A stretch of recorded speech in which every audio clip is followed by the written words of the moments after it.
Pak, ajal itu mendekat kepada kita. Sedangkan perjalanan masih panjang.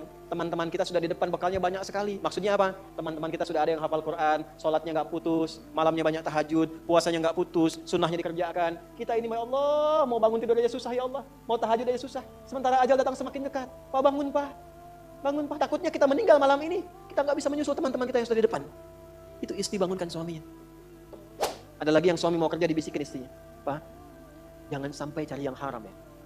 Papa nggak bawa apa-apapun ke rumah di hari ini, kami keluarga akan sabar. Mama akan tenangkan pada keluarga supaya sabar. Tapi Pak, kami nggak akan kuat merasakan sedetik pun di neraka jika Papa bawa yang haram ke rumah. Masya Allah. Nah ini disebutkan pengingat itu 7 kali. Di 7 ayat berbeda untuk mengingatkan setiap hari ingat wafat. Setiap hari ingat pulang. Setiap hari kita akan mengalami suasana di alam kubur. Jangan sampai meninggalkan dunia dalam keadaan yang terancam. Jangan sampai lalai. Sudah masuk alam kubur baru sadar. Nanti kamu sadar, jangan sampai menyesal saat masuk alam kubur. Makabir itu jamak dari kubur. Hatta zurtumul makabir. Baru nyadar setelah di kuburan. Fa'asaddaqu aku minas solihin. Ya, kalau Rabbi rji'un, ya Allah pengen balik lagi. Saya pengen merubah amalan saya. Telat Joni. Wah, kayak yang pernah ke alam kubur saja. Ya terserah Anda. Tapi kalau nanti di alam kubur, minimal Anda tahu dulu sekarang. Ya kan? Minimal tahu dulu. Kalau mau merasakan nanti aja setelah ke kubur. Saya cuma mengingatkan apa yang Allah sampaikan. Apa yang Allah sampaikan? An-naru yu'raduna 'alaiha ghudwan wa 'ashiyya. Kalau ada yang masih begitu dan Anda lihat diingatkan susah, masih menampakkan kemaksiatan, Allah langsung memberikan ancamannya. Kalau dia bertahan demikian sampai dengan wafat, enggak usah disolatkan. Jangan sampai berdiri di depan kuburnya katanya.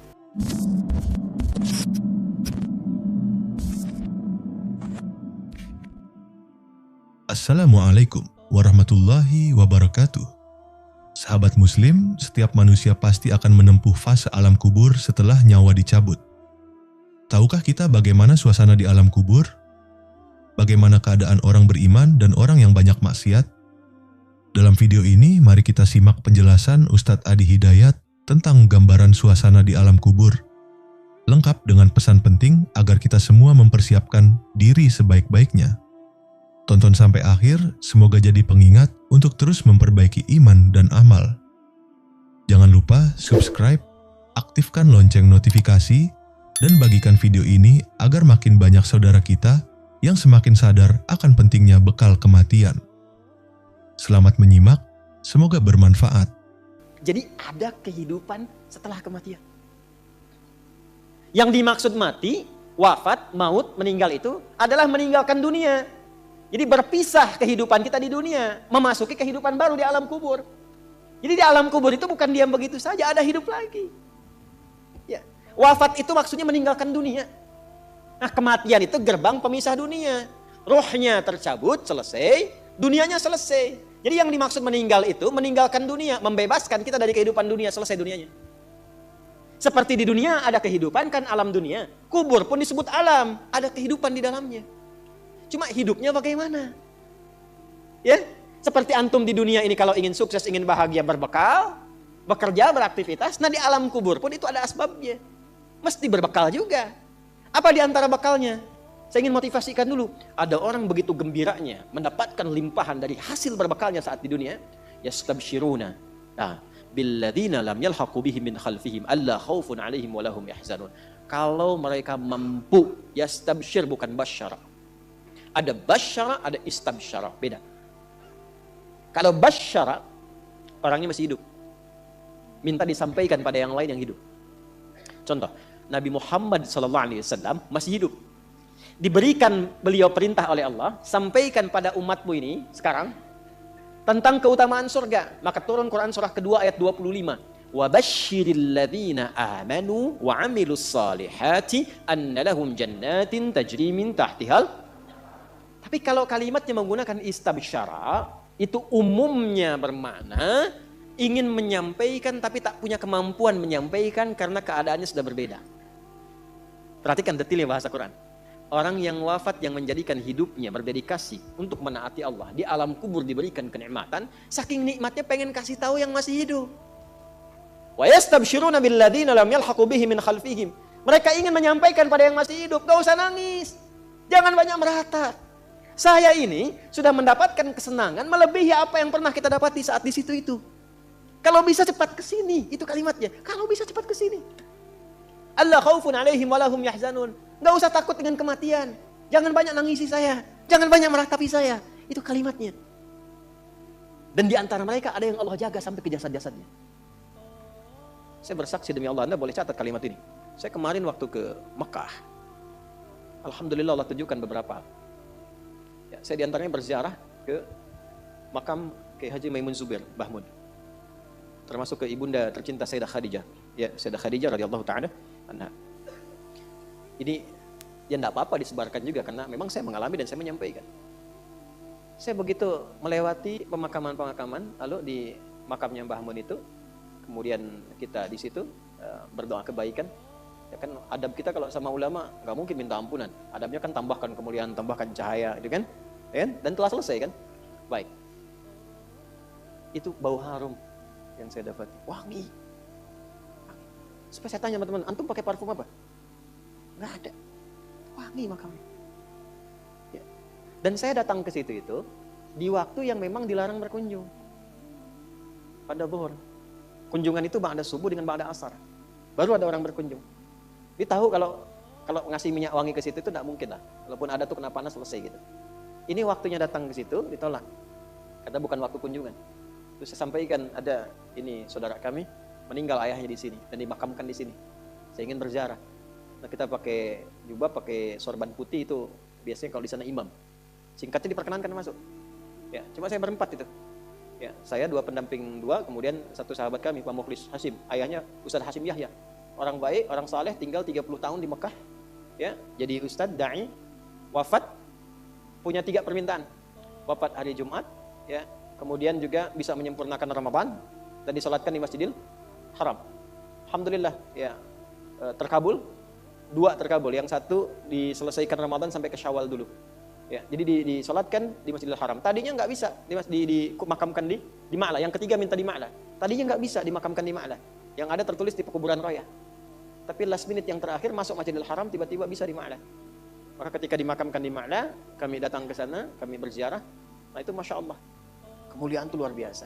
Ya belum yang tampak-tampak sekarang kok bisa guru ngaji, nggak pernah ketahuan orang makamnya utuh 20 tahun, 15 tahun. Jasadnya utuh. Makam utuh biasa, jasad utuh. Coba terangkan. Gigi masih ada, kulit masih ada, rambut sebagian masih ada. Utuh. Guru ngaji. Yang orang mungkin nggak pada kenal. Cuma keadaan di kampung. Tapi dia meyakini ada kehidupan setelah kematian. Dan betapa banyak orang-orang terlihat hebat nuansa kehidupan dunianya. Tapi maaf, hanya ditemukan tulang belulang dalam alam kuburnya. Sekarang sudah banyak. Sudah banyak bisa kita akses, bisa kita lihat. Kalau sudah ditampakkan begitu belum sadar juga. Dengan cara apa lagi Allah memberikan hidayah. Bahkan orang bikin sinetron hidayah dari alam kubur. Masya Allah. Dia ngajar ustaznya hidayat lagi.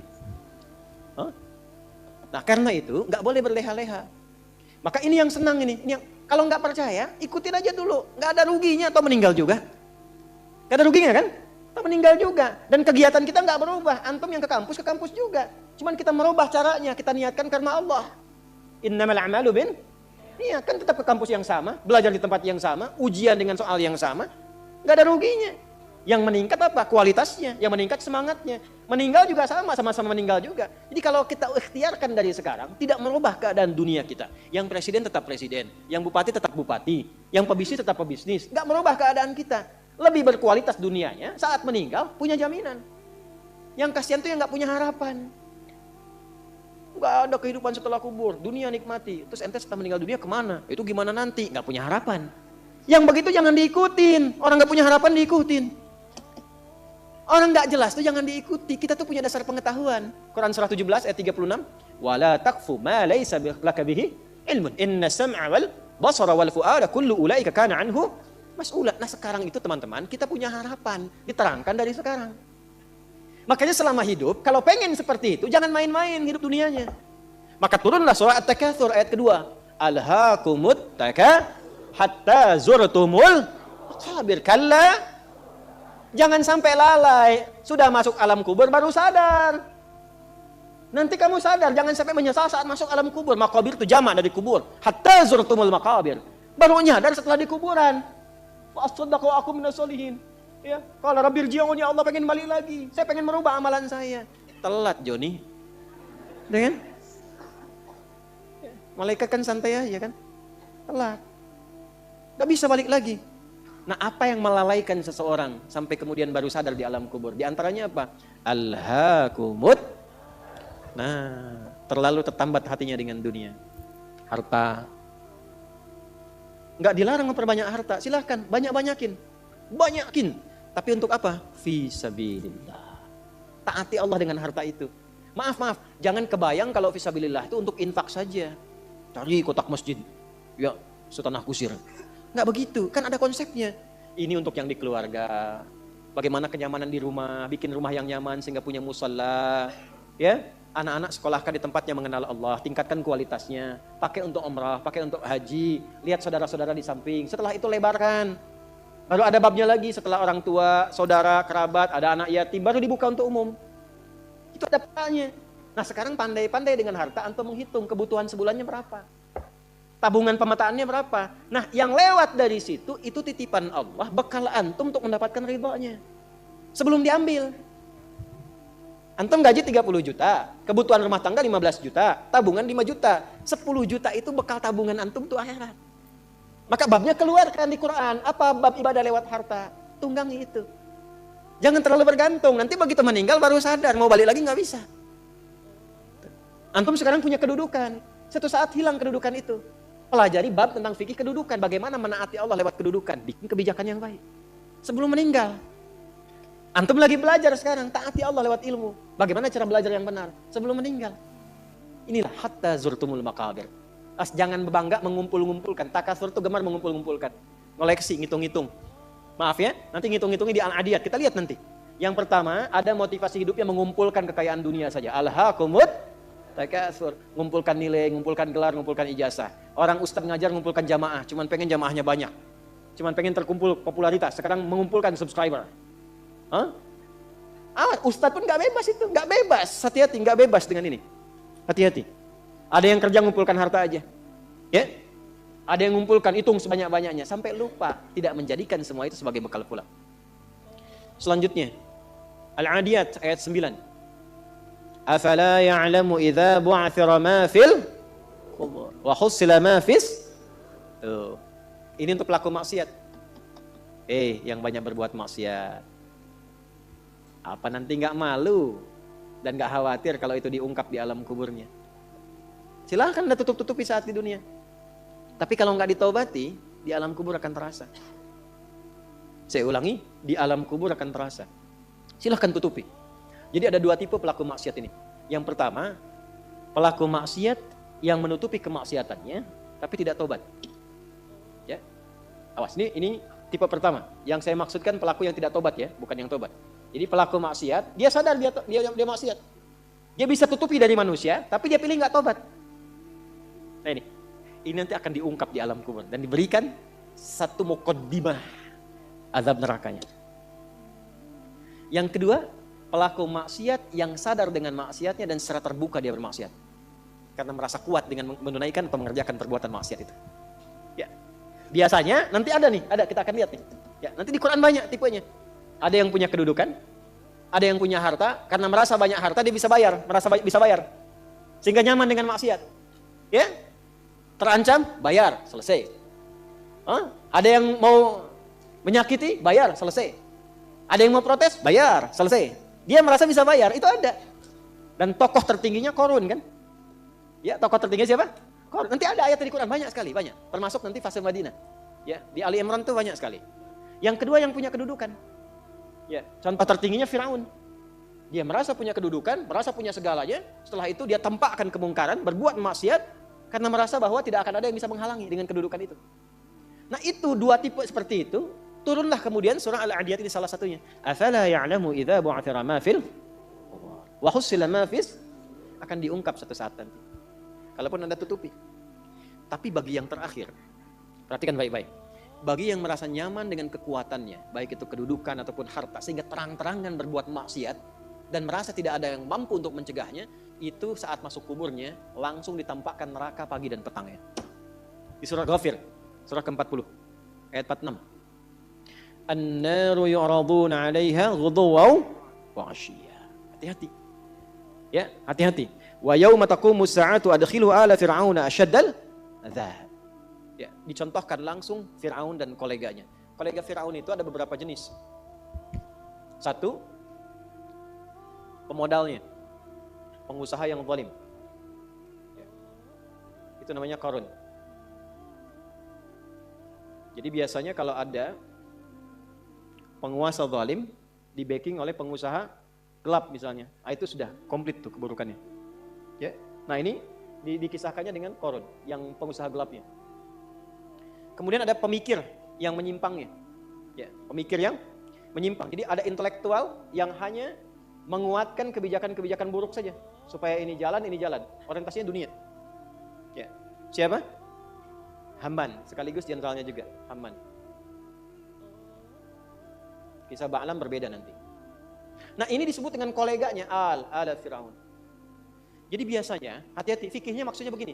Kedudukan itu kalau sudah semakin tinggi, kedudukan yang semakin tinggi, maka di antara ujiannya adalah ada potensi-potensi yang mengajak pada penyimpangan. Dan dengan kedudukan itu, biasanya suka ada dorongan-dorongan menggunakan kedudukan untuk berbuat mungkar dan tampak kemungkaran itu. Yang paling bahaya kalau itu tidak banyak disadari sehingga merasa kuat untuk berbuat yang salah. Itu bahaya. Pun demikian, harta banyak itu potensi menghadirkan ujian, dan di antara ujian itu ada dorongan untuk menyimpang. Ya, bukan hanya ria, pamer, tidak, tapi menggunakan harta dengan cara yang tidak benar. Nyogok, menghambat keburukan, bagus, tapi mendatangkan kemaksiatan, buruk. Yang lain lagi apa? Ilmu bagus, tapi ditempatkan di tempat yang tidak bagus, bahaya. Nah, orang-orang seperti ini menggunakan ilmunya untuk bermaksiat terang-terangan, ya. Bahkan nanti ada yang menggunakan ilmunya untuk membela orang menyimpang, ada. Ya. Di zaman Nabi itu ada buzzer. Zaman Nabi. Ya, yang memang dibayar untuk apa? Untuk menjegal dakwahnya Nabi. Dan untuk memberikan satu gambaran buruk, citra buruk tentang Nabi. Buka surah Al-Imran ayat 107, 108, 109, 110. Ya. Ada yastakhfuna minan nasi wa la yastakhfuna minallahi wa huwa ma'hum idh yubayyituna ma la yarda minal qaul. Jadi kerjaannya apa? Kerjaannya kumpul-kumpul. Mereka menganggap bahwa itu aman dari Allah. Ya, untuk merendahkan Nabi. Mereka merasa punya pelindung. Ya. Mereka punya rasa punya pelindung. Ayat sebelumnya kan wala tujadil 'anil ladzina yahtanuna anfusahum. Itu kecaman kepada orang-orang pintar yang membela orang-orang yang suka menyoal. Jadi ada bazar yang kalau malam-malam suka kumpul, suka merumuskan bagaimana cara merendahkan Nabi, bagaimana cara merusak citra Nabi. Nah, setelah mereka tampil, itu dibela, di backing orang-orang pintar yang bahkan menguatkan tindakan mereka. Dan saking sayangnya di antara mereka ada yang mengaku muslim. Itulah yang masuk pada golongan Abdullah bin Ubay bin Salul yang munafik itu. Nah, kalau nggak disebutkan kapan kejadiannya, siapa orangnya, itu tandanya akan muncul lagi di kemudian hari keadaan-keadaan serupa dengan tokoh yang berbeda. Itu mesti hati-hati. Ya. Nah, itu orang-orang pintar yang mengaku muslim, ya, bahkan yang non muslimnya itu diminta berpikir, ha antum haula'i, ya, tuhibbunakum wa la yuhibbunakum. Ha antum haula'i jadaltum anhum fil hayatid dunya. Engkau ini kenapa sih membela mereka dengan ilmumu? Maka apakah engkau bisa menggunakan ilmumu untuk mendebat Allah di hari kiamat nanti? Pertanggungjawabannya bagaimana? Yang pintar ditanya oleh Allah, yang kepintarannya dipakai untuk maksiat, itu akan dihisab oleh Allah. Ya, kalau bahasa bebasnya begini, coba pakai lagi kepintaranmu itu untuk membela mereka di hadapanku. Hati-hati. Nah, apa yang terjadi pada orang seperti ini? Kalau dia tidak bertobat, makanya kalau ada kita doakan. Bukan sibuk mencela. Bukan menutup peluang mereka untuk bertobat. Selama masih hidup, masih punya hak untuk soleh. Makanya jangan libatkan diri kita pada perdebatan yang tidak bermutu. Jangan rendahkan orang, walaupun dia pelaku maksiat. Minimal kita doakan, tunjukkan jalan yang benar. Setelah itu abaikan. Itu ayat Qur'annya demikian. Quran surah keempat ayat 140. Ya, wa qad nazzala 'alaikum fil kitabi an idza sami'tum ayatillahi yukfaru biha wa yustahza'u biha fala taq'udu ma'ahum hatta yahudu fi haditsin ghairi innakum idzam mithluhum innallaha jami'ul munafiqina wal kafirina fi jahannam jami'a. Kalau ada orang usil menyoal agama, mengolok-olok dan sebagainya, cukup tinggalkan, jangan banyak dikomeni, jangan banyak direndahkan, jangan banyak dicaci. Mencela yang sudah tercela itu buang-buang energi. Kalau mau doakan supaya sadar, atau terangkan yang benar, setelah itu abaikan. Quran itu indah sekali. Tapi kalau mereka nggak tobat, kita kasih tahu, ini ada ayatnya. Wah, kayak yang pernah ke alam kubur saja, terserah Anda. Tapi kalau nanti di alam kubur, minimal Anda tahu dulu sekarang. Ya kan? Minimal tahu dulu. Kalau mau merasakan nanti aja setelah ke kubur. Saya cuma mengingatkan apa yang Allah sampaikan. Apa yang Allah sampaikan? An-naru yu'raduna 'alaiha ghudwan wa 'ashiyya. Ditampakkan neraka jahanam pagi dan petang. Jadi setiap waktu cuma neraka aja tampak. Pernah dengar nggak kalimat ini? Nggak ada tuh siksa kubur, yang ada cuma tidur aja. Pernah dengar? Bagaimana cara menjawabnya?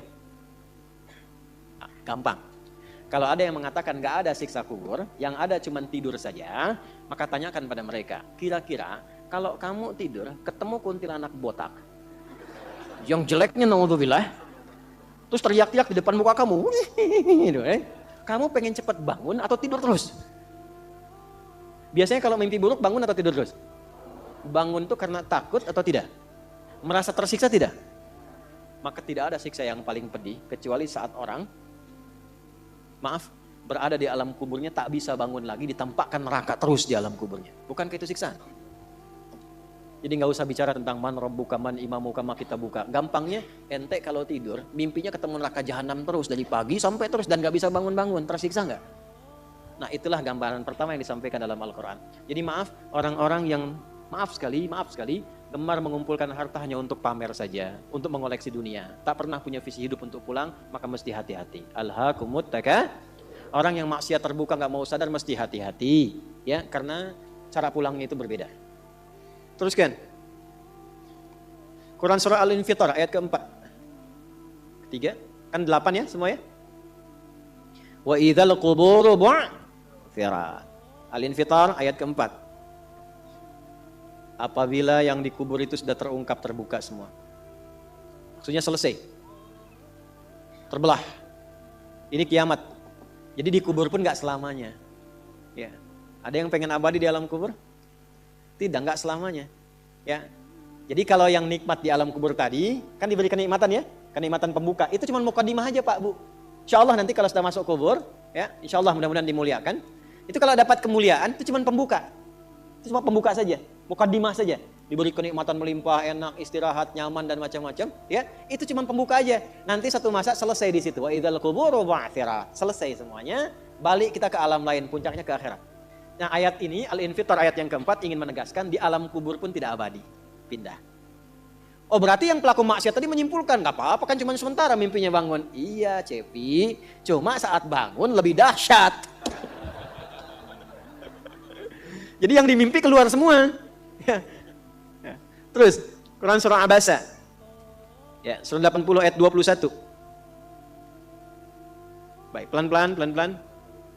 Kalau tadi kan sudah diungkap ya, di kuburnya bagaimana, nikmatnya bagaimana, bahayanya bagaimana yang mengancam. Nah, sekarang kita akan masuk ke kubur tidak? Akan masuk tidak? Nah, maka di Abasa ini diingatkan. Quran surah 80 ayat 21. Tsumma amatahu fa'aqbarah. Orang yang hidup itu satu saat pasti akan diwafatkan. Kalau sudah wafat akan dikuburkan. Di semua kita tidak ada yang bebas dari penungguan di alam kuburnya. Tadi tunggu. Ini, CAQ semua kan? Calon alam kubur. Kita akan masuk nih. Jadi Allah sadarkan mumpung masih hidup, dari dua kejadian tadi, ambil ibrahnya, siapkan diri kita, karena kita nggak akan bisa menolak kematian. Kalau sudah wafat, pasti dikubur. Teruskan dulu ya, kita agak cepat. Al-Mumtahanah ayat 13. Sudah? Ini nyambung semua ayatnya, indah sekali. Jadi kalau kita sudah sadar, ini resiko kebaikan, ini resiko keburukan, dan kita tahu akan wafat, akan dikuburkan, bagaimana cara persiapannya? Supaya nggak lalai tadi ya. Maka Al-Mumtahanah ayat ke-13. Ya ayyuhalladzina amanu la tatawallaw qauman ghadiballahu alaihim. Qad ya'isu kama ya'isal kufaru min apa? Ashabil kubur. Maka jangan banyak bergaul dengan orang-orang yang menjauhkan kita dari ridha Allah Subhanahu wa taala. Cari teman yang baik sekarang. Pertama, maaf, bikin kebaikan di rumah tangga dulu. Itu kan teman hidup. Ya. Awas, hati-hati. Kalau melihat istri kurang baik atau sebaliknya, jangan dihakimi, jangan difonisi.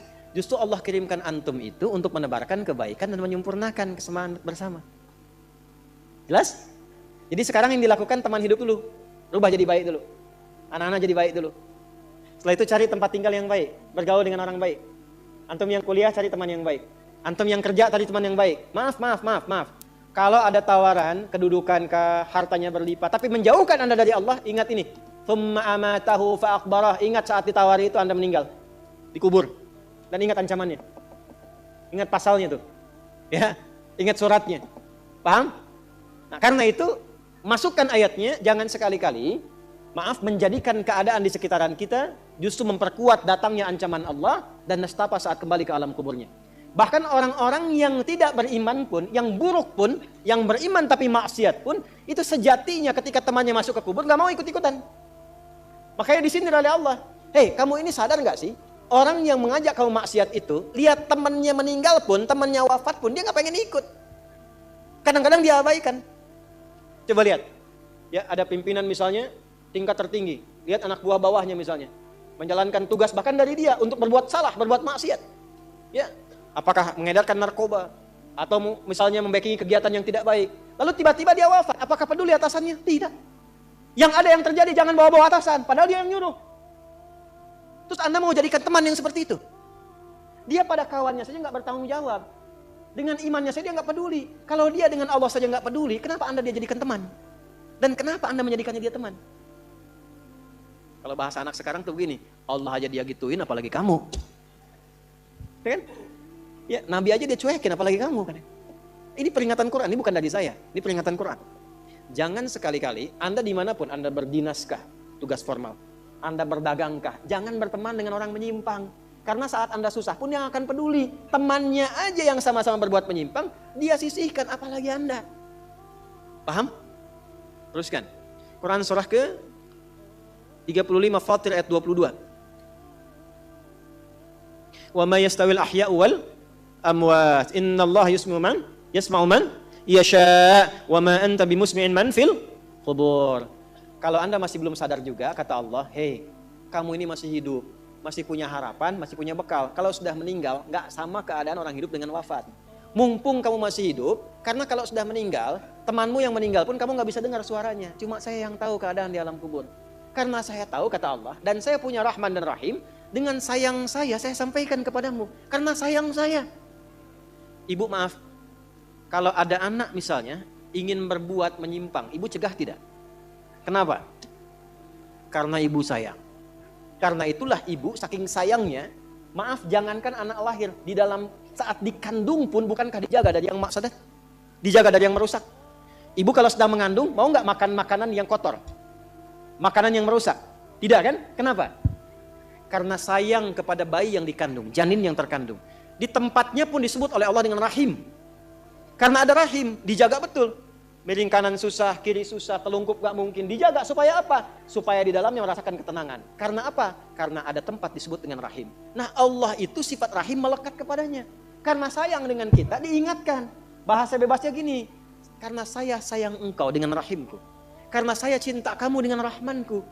Jangan sampai masuk kubur kamu tersiksa, kamu nestapa. Karena beda antara hidup di dunia dengan kehidupan di kubur. Mumpung masih hidup cari bekal. Karena engkau tak mampu mendengar apa yang terjadi dalam kubur. Jadi kalau tadi Allah sampaikan jangan bergaul dengan yang begini, jangan terlena dengan yang seperti ini, itu karena Allah sayang dengan kita. Itu saja. Jelas ya? Ya, jadi kalau nggak sayang nggak akan mungkin diingatkan. Teruskan. Al-Hajj ayat ke-7. Yang ketujuhnya Al-Hajj ayat ke-7. Wa anna sa'ata atiyatun la raiba fiha wa anna Allah yab'atsu man fil qubur. Tapi jangan khawatir, sekalipun engkau masuk ke alam kubur kata Allah, karena sayang aku pesankan berbekal dari sekarang. Di alam kubur aku penuhi nikmatku kepadamu. Tapi itu cuma sementara. Besok-besok selesai aku bangkitkan semua kalian. Aku tepati janjiku untuk memberikan surga kepadamu. Karena itulah orang yang baru mau meninggal dalam sakaratul mautnya, kalau benar dia mengikuti apa yang Allah pesankan dari ayat-ayat tadi, maka Allah berikan pendahuluan sebelum masuk kubur. Ditampakkan bahkan surganya di hadapannya, dimasukkan dalam golongan hambanya, ditenangkan saat wafatnya. Ya ayyatuhan nafsul mutmainnah irji'i ila rabbika radiyatan fadkhuli fi wadkhuli. Nah, jannahnya ditampakkan. Terakhir At-Taubah ayat 84. Quran surah At-Taubah ayat 84. Kalau ada orang yang tidak peduli dengan peringatan ini. Ini 7 ayat nih, itu pesannya. Ini bukan ilmu ta'ati ya, untuk mengingatkan saja. Kadang kita sulit sih, tapi kalau antum ngambil jurusan yang sama, itu insya Allah mendapatkan kenikmatannya. Contoh begini misalnya, kenapa ada ayat di Quran itu jumlah bilangannya sama? serupa dengan lawannya. Malaikat disebutkan 88 kali, setan disebutkan 88 kali. Nah, lawan tugas malaikat itu setan. Malaikat membisikkan kebaikan, setan memprovokasi keburukan. Jumlahnya sama, karena setiap hari pun kita nggak akan bebas dari dua bisikan itu, baik atau buruk. Nah ini, kenapa ayat pengingat alam kubur dan kehidupan dunia 7 kali? Salah satu pesannya adalah karena kita 7 hari beraktivitas selama hidup di bumi itu. Maka diingatkan setiap hari. Maka setiap hari itu mesti ingat kematian. Sebelum tidur istighfar, siap nggak bekalnya, lihat temannya, selamat nggak keluarganya, ya maaf maaf sekali, saya berulang kali minta maaf nih, ya berulang kali. Ada seorang suami saleh, istrinya salehah luar biasa. Satu kali suaminya karena kelelahan, bangunnya agak terlambat, alhamdulillah. Biasanya jam 3, ini setengah 4 bisa. Itu istrinya bangunkan sambil bersenandung. Pak, sayang, cepat bangun Pak, perjalanan kita masih panjang, sedangkan ajal semakin mendekat. Sedangkan para musafir sudah punya banyak bekal di depan kita mesti nyusul mereka.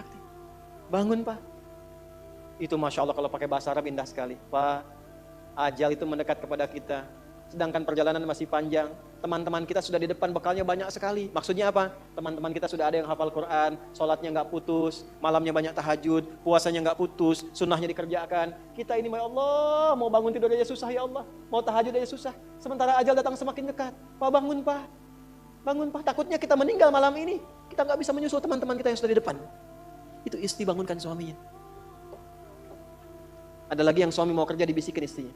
Pak, jangan sampai cari yang haram ya. Papa nggak bawa apa-apa pun ke rumah di hari ini, kami keluarga akan sabar. Mama akan tenangkan pada keluarga supaya sabar. Tapi Pak, kami nggak akan kuat merasakan sedetik pun di neraka jika Papa bawa yang haram ke rumah. Masya Allah. Nah ini disebutkan pengingat itu 7 kali. Di 7 ayat berbeda untuk mengingatkan setiap hari ingat wafat. Setiap hari ingat pulang. Setiap hari kita akan mengalami suasana di alam kubur. Jangan sampai meninggalkan dunia dalam keadaan yang terancam. Kalau masih nggak sadar juga dengan pengingat ini, muncul ayat ke-8. Muncul ayat ke-8. Di At-Taubah ayat 84. Tempatnya pun At-Taubah. Ngajak taubat dulu sebelum diingatkan. Tapi dasar karena nggak pengen taubat juga, maka munculnya ancaman.